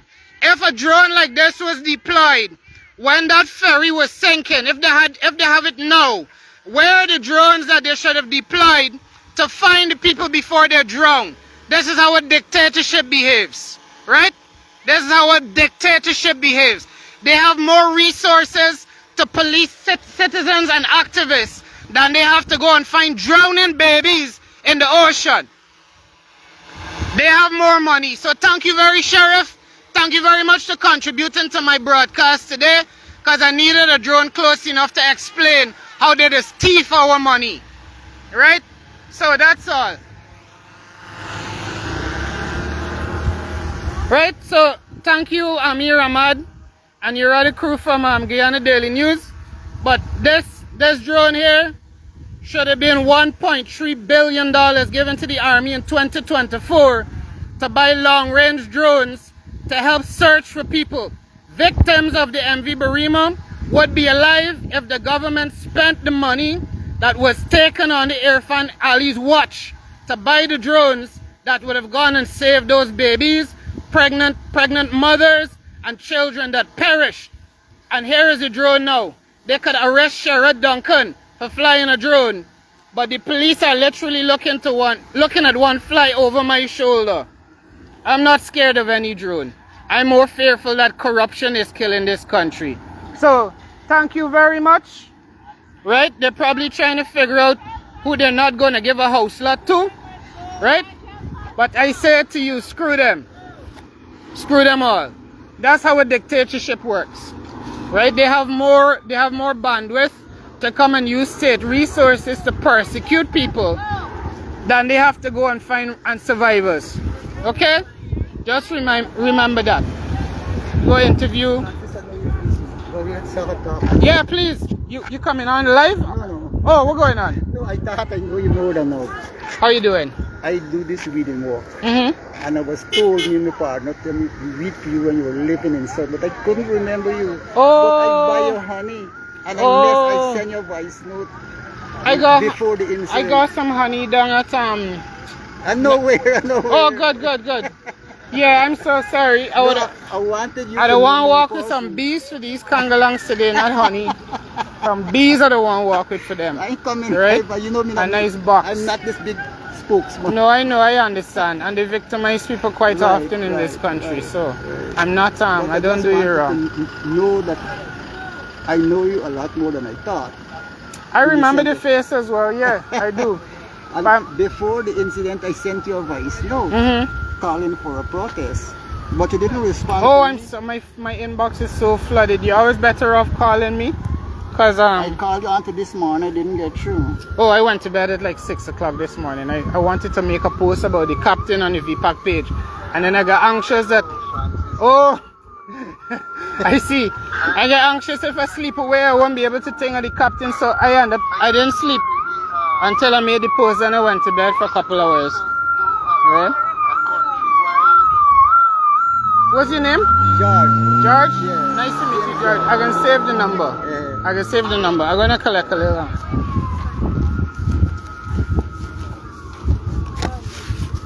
What a go on, friends. Okay, guys. I'm chilling again with my fellow rebels. Y'all gotta join the VPAC group. I love y'all energy. I hear chiming in. Who's over there? So now we're not in the car anymore. Could y'all give me more like face-to-face comments? Before, right? Before, I sent you guys a message. How long ago? Probably got buried. Yeah, because we having some difficulties writing comments with oh yeah? people that build the walkway, and it's flooding my mommy house. Every time it rains, it's flooding, and this is something that never happened before. But it's and this is since the drain was built? And they built the drain, and from the street to come lead out to the drain, they have no clue how they're leading that out into the big fancy drain. So the Jamaican fella, because I do ask a lot of questions, because I'm a concerned citizen, and I asked him, I was like, when you guys finishing this here, like, what are you guys doing? What's the next move? He's like, yeah, government's so corrupt that when the engineer come, this is a Jamaican fella, when the engineer came, like, they didn't assess the work properly. What they did is just build this big fancy thing on the outside of the road, and from in the streets, in the community leading out to the major road. Kind of drainage road. Yeah, I actually come and cover it. You can walk around. I'm gonna turn the camera on you guys, cause no? You don't want it to go anywhere. Oh, you don't want that's alright. Yeah, we'll just talk behind the scene. Alright. So you gonna talk though. You can give a couple comments. Alright, good. Alright, please reintroduce yourself, cause we were in the car and we only catch the back of your head just now. Please. Yes, hi, I am Nikita. I am a concerned citizen living in this country, this beautiful country of Guyana. Hold on, stick a pin, because I have some things I would like you to speak to, right? So guys, Nikita and her friend down here, who is a little camera shy, right? But he's still here and representing, so just to let y'all know, even if you're camera shy, you could come down here and lend your voice. But I want Nikita to speak to you. How old are you? You said you're 28? Yeah. Good. So she's a young woman, and she has the spirit of an activist. I was all the way over there interviewing Jane and Mr. Witter, and if y'all hear a voice in the background going, yeah, yeah, get him. It was Nikita. So I want to know, do you think is responsible for the fact that you feel this sense of activism or a duty to be an active citizen or participant? What's the difference? Why do you feel the need to speak out, and why do you feel it's important? And what really drove you then to come out here? I know you were saying earlier you have a child and the kids were crying about what happened, but what is it that's different from you to your peers and your shyest friend down here that will make you come out and find it so important to take some time to come and sit at this point? And what would you say to encourage other people that may be still on the fence and are fearful of joining an activity like this? The injustice. The injustice that we're facing, that is top of the chain. If you're a person to voice your concern as a citizen, and you do it politely, whether you do it politely, whether you make noise, however you choose to do it, it's always a problem. If you're silent with placards, it's a problem. Everything is a problem. So what drives me out here is having a change. We need a change. We need a change, you know. We need a change, whether it's change of government, whether it's change of their behavior, whether it's change of who's moving from there to somebody else to go and take the role to do what they need to and not want to do for the people of the country, right? So when all said and done, change is what we're here for. You know, let our voices be heard. Let we demand what we need, because if, as I said earlier, if we're to take it, then we will take it how we know to take it. Because remember, persons, we fed up. We fed up. You understand? So, united we stand, divided we fall. We need to be our brothers' keepers, and especially in times like this. You know what they're saying? Oh, the Amerindians, they don't have strength, we will stand up for them. We will stand up with them. I have Amerindian in me. Look at me, right? And Amerindian people, I realize they're so humble in every way. Nothing bothers them. Their lifestyle, how they live, right? Nothing bothers them. When you hear about a shine one, you know you can't bring nonsense to him or her. But again, we need to stand as one, because how it happened to them, it can happen to you, it can happen to you on this live, it can happen to me. And before it meet my door, I'm going to stand on it not happening, because I feel that's the right thing to do. So I'm out here taking some sun, because once they see us, we're on their thoughts, we're on their mind, and they probably telling themselves enough is enough. But I would not give up a position that I'm sure about for an unsure one. So that is why nobody wants to move. You understand? Nobody wants to move. That's a sure position there. And when whoever move, according to the lady, the potato head man, right? When he move, then they have to put somebody there that can fulfill what is right in the sight of that individual person's sight, in the emotionally, physically, spiritually, everything has to align. You cannot just pick somebody up and put them there and just say, look, take this position. The intentions, your intentions are what matters. You know, you cannot telling people, oh yeah, make it nice. It sounds like noise in your ears, because that is not what you want to hear. That is why it is noise. But if the people to get up and start start making noise, you know what they're gonna do? They're gonna take these very polite and nice police and put them against us. And I was just talking to the police officer. He said, I commended you guys to come out here and do this. You're doing this for us too because we cannot do this. That police officer no said that to me. I went and sheltered him with his umbrella because you know I'm seeing him standing there in the sun and I know what it is to stand in the sun. That's why I'm here sitting low with my umbrella and they have to stand in that sun just to watch us. He asked me, he said, what time you guys going home? I said, you want to go home? He said, yeah. I said, well, we ain't going home till tonight. And he laughed. You know, these people don't want to be out here. They do not want to be out here, but they have no choice. They have no choice. Hold on, guys. Sorry. Can you hear again? Somebody might have been calling my phone. Hold on. Hello? Y'all talk to me. There's somebody calling the phone. This song is normally cut out for. I see like you come back. You hearing? Because I'm actually just talking to the police. Somebody give me a little a yay or nay. There's the protest going on inside? Inside the parliament. Hey guys, there's a session going on. Huh? I run the speaker. You run the speaker? Man, walk out. Take down the mace and walk out. Who did that? The speaker, he walked out to the assembly. The speaker take suspension. No demure.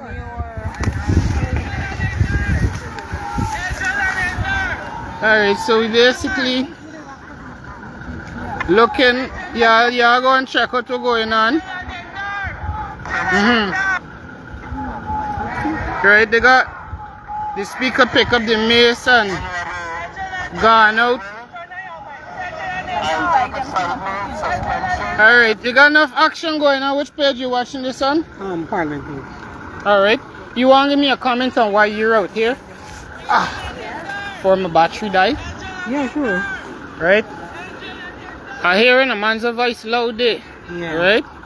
You gotta abuse them. So why?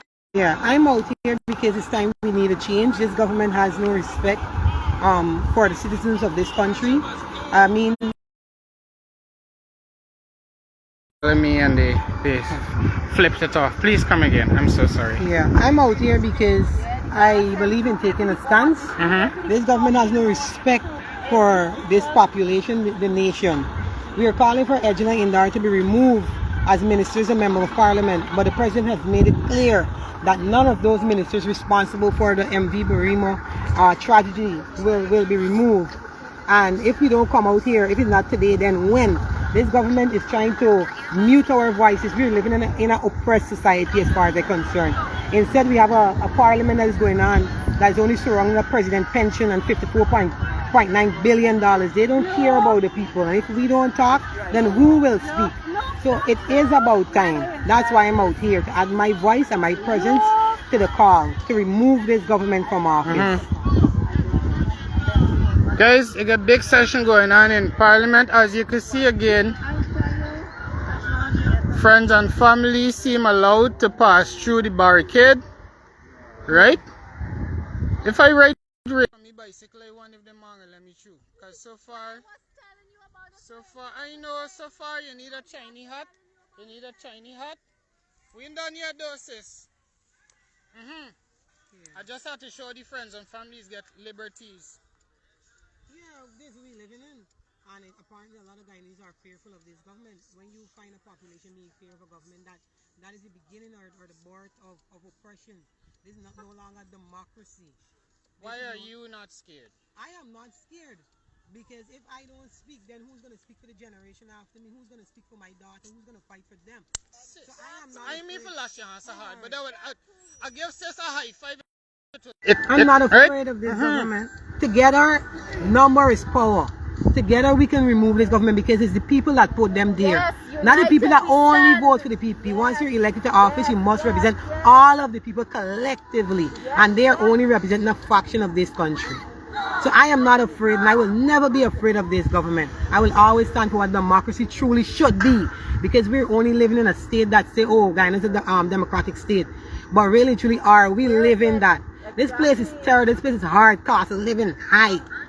Girl, don't cost talk of about living cost of living. Then we have ministers that don't care about the people. We have boats that are bought years ago, but we don't have a wharf to accommodate it. So we have people that are traveling on an 8 or 7-year-old ferry. You know why? Because none of their children, the grandchildren, the mother, the father, none of them will travel on it. Instead, they can use the helicopter, the army helicopter, and fly in and fly out.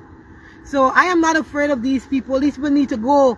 They need to go. It's too much. Young people don't want them there. Thank you so much.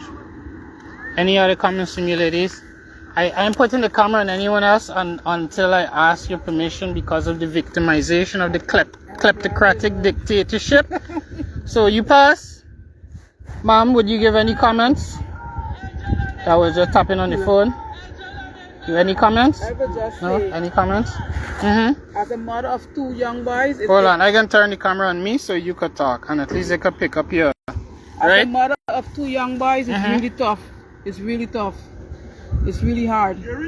And to see how a lot of young men being killed in the hands of the police, the cost of living, it's hard. Rent. And how did seeing what happened affected you? Did everyone here come to some realization that corruption is killing us? This is what I've been saying recently. Corruption kills us. Yeah, nepotism. We didn't beat anybody with a spade. We went to the here for so long today. You Much as know, a creator right? ad. That's how we sell spades. Yeah, imagine a man went and create an ad to advertise his spade. Yeah, we're talking about Spadegate with Amir Ahmad beating his staff for a key. Mind you, I don't mind anymore. If the police think it's okay for Amir to beat a man with a spade for a key, the man owes a pump station. He owes Guyana a pump station. So if that's legal, then it's legal for every Guyanese when they see Amir to pick up a spade and run him. Well, that means we could do exactly the same thing. And Edgel owes everybody come with your spade. Yeah. Me ain't saying for run nobody, with it or lash nobody, right? Because you don't know it's a public mischief charge will come for me bright and early tomorrow morning. But it's a good point. It might be today for truth, right? But yeah, if everybody picking up spade, imagine for a key, you could beat a man up for right? Yeah. So much less for an 8 to 7-year-old piece of scrap iron junk that was traveling on an ocean in the dead of night and babies had to drown. And you heard Brian say at least 60 children, right? Yeah, and hit St. John's partying on our boat. How much spade and which of them must get lashed with shovel and fork and spade and them thing? If we beating people for a key. Right? I want to talk about the mother that lost all our children.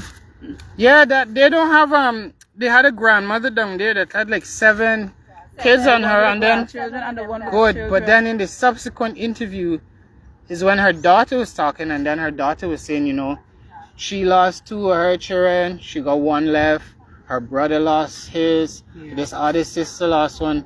Then I realized, I was like, damn, this thing is like whole generations. This thing wipe out, right? His wife and all 3 of his kids. When I saw that man, a wife and his 3 kids. God, that thing touched me hurtful.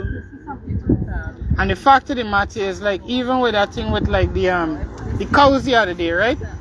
The people in the area showing me video where Irfan is coming in his own private plane or helicopter. So, and you just made the comment just now. They don't travel normal transportation. You would never see the First Lady and her son taking a boat cruise on the MV Barima. They sell $10 million worth of lemonade in front of there to give animals. Then she wake up 1 week later, you know. And remember what happened to the fella, the small fella, the youth who had wanted the 8 million or something to do a surgery. Yeah. Oh, shucks. And he died, right? And then they went to raise this money for animals, bro. Yeah. I didn't even make the link with that, but it's true that they had a young man needed money for a surgery. 8 million or something, but the president has an emergency fund of 395 million, but it don't include surgeries for little children. Right? And they're spending more money now on vigils, on candles, on going around the place, hugging people, than they could have spent on that boat to fix it. It's fake, it's crocodile tears. Me and get your 3 cents. And come, you gotta give me 2 cents. You feel just sit down here? You feel to talk. Alright, back. You give me 2 cents? I ain't put you on yet. I ain't show you up yet, right? Wait, why are you here today? And what do you want the Guyanese people to know? What inspired you to be down here? How did this tragedy affect you? Well, I'm here because as a mother and as a woman, you know, I feel it for the tragedy what happened to those people on the ferry, because that could have been avoided if they only put everything into place and doing what they feel like doing. You understand? Because imagine how old is that ferry, and they know that the ferry was loaded. Why is it that it take off? You understand? Because I can't see this ferry. Everybody know it overload, and still they end up carrying these people. They lost their life, and it was no fast help to these people, because it take a long time, and this is why some of the bodies you find in such a decomposed situation. You know, and I feel it for those people, even though I am not related to none of them, but I feel it. And it's about time that give justice to the people, you know. And oh God, it's heartbreaking, you know. It's really heartbreaking. I don't feel it is fair to the people of this country. A lot of things is going wrong. We look at King and everything is just sweeping under the carpet. We need justice. They got literal mayhem going on in Parliament right now. And out here our hearts are breaking for the people, right? And you're a mother, you said? Yes, I am a mother. How many kids you have? 1 child. 1 child. And imagine if your child went on that boat. It's unthinkable that they left those people there for 7 hours to drown. I have 1 little girl. I don't want to imagine that. No, I can understand that, you know. The thing is that the time span they look for render assistance. The time span, and it still have people underneath there. Yeah, but they're saying they send down divers, and the divers only saw 1 body. And you could believe you see 1 body down there? Thanks so much, Brian. I don't believe that. I don't believe that, because remember the manifest, what the minister said, that the manifest was accurate, and we all know that it wasn't accurate, because look at how much that they found, and they were not on the list. And to my understanding is that it had a lot of people. So when the boats can't on one side, you could never tell how many people trapped there. And it's still down there. And they're trying to tell us they can't bring it up because it's stuck in mud, as if mud is a new invention. No, right? No. As if we just recently discovered mud. These people trapped in the boat. In the boat, in the ferry, these people trapped. And they need to bring them up from there. Of course. Thanks so much for your comments, love. You're welcome. Ma'am, you got any comments you can share with us?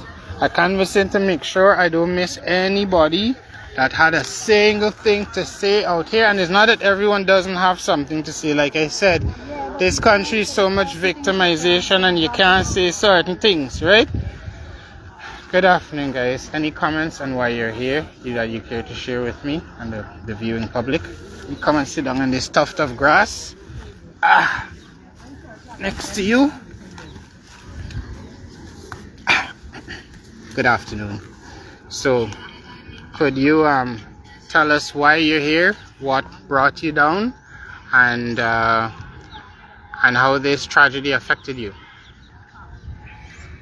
Well, tragedies such as those, I mean, you don't hear about them very often. And this one was one that would make you cringe, because those could have been your children, your husband, your wife, your grandparents, and that is what hurt me the most, especially the children. And then for me, I think we should have heard from the president. We should have heard from the president. We did after about 48 hours or something like that. Yeah, I don't even think he recorded a speech. He did a social media post, but we didn't really hear much from the president for a couple of days. I think we should have heard from him. We should have, you know, but it's sad. It's very, very sad situation, and I just can't seem to, you know, still figure. I think people should care. We should care for each other. And if you know there was a boat 80 something years old, and then you have people go on the boat, there is no like manifest so that at least people can know. A lot of people, sometimes some people go on the boat and family doesn't even know that they're on the boat, right? So, you know, all of those things you think about. And do you think safety standards have declined in Guyana? Yes. And standards in general? What are your thoughts? Because I think everybody that go on the boat should have had safety. Some life jacket or something? Yes. Well, I know it's not typical on ferries to wear them all the time, but they should have been accessible. And yesterday I learned that many of these locked away behind a key. Behind a key in the overhead bins. So the people, I don't even know how they would have gotten it out. You had to call someone to go search through a bunch of keys within 3 minutes of this vessel turning over. And they had video from the day showing water on the boat, and nobody, you know, nobody went out there. So that's why I asked if you think there's been a decline in safety standards and the culture, because it definitely wasn't always like this, you know. Yes, and to me when things happen like this, there should be immediate change. Let people see that you want. I think as far as I'm concerned, the whole PPP need to go. The whole PPP cabal need to go. We need a change. We need a change. People are suffering. I mean, can you imagine? I heard one of the guys who was saved was talking how he went to the hospital and how the nurse spoke to him so harshly. Whereas, you know, we should have had... The gentleman with the cast that was saying he was reaching out for mental health services, right? Yes. There's where we should have had, like, at least as a nurse, you know, you should be a little more caring, even if there weren't counselors there at the time. She should have been a little more caring. So we need a lot of changes to happen in this country, because, like, things aren't going the way, you know, they should go. Thank you so much. Thank you. Do you have any comments to share? What brought you down? How has it affected you? Any thoughts that you want to share with people at home? Yeah, you see, I think the people here, the number of souls gathered here, have different spirits, right? And these, I call them my small band of rebels, lovingly, right? But I want to ask my small band of rebels to communicate with you guys at home, to tell you the difference between being on one side of the screen and the other is not so great. This lady not here with a tire to burn. That lady not burning wood. The lady behind that umbrella is not breaking into any store. You know, the narrative that the PPP create around protests is often what keeps people at home fearful that those police over there are going to shoot us with rubber bullets. But those police fed up, look the man trying to catch the water because he then he hot sun boiling whole day. He boots very hot. The other one, she had to go and she leave with the umbrella. Right? I'm going to say which one said that they're happy with out here protesting. But any of those police could have been assigned to guard the boat. They could have been sent to their deaths. Any serviceman, army person could have been assigned to that vessel and could have died. Okay? You see the captain was a former GDF man. They arrest him and now trying to pin a whole institutional, systematic, multi-dimensional level of neglect and dereliction of duty on one poor man. It could have been any one of these officers here. So y'all don't let them spin your head about a narrative. And I show you as a cross-section of society sitting here, the band of rebels.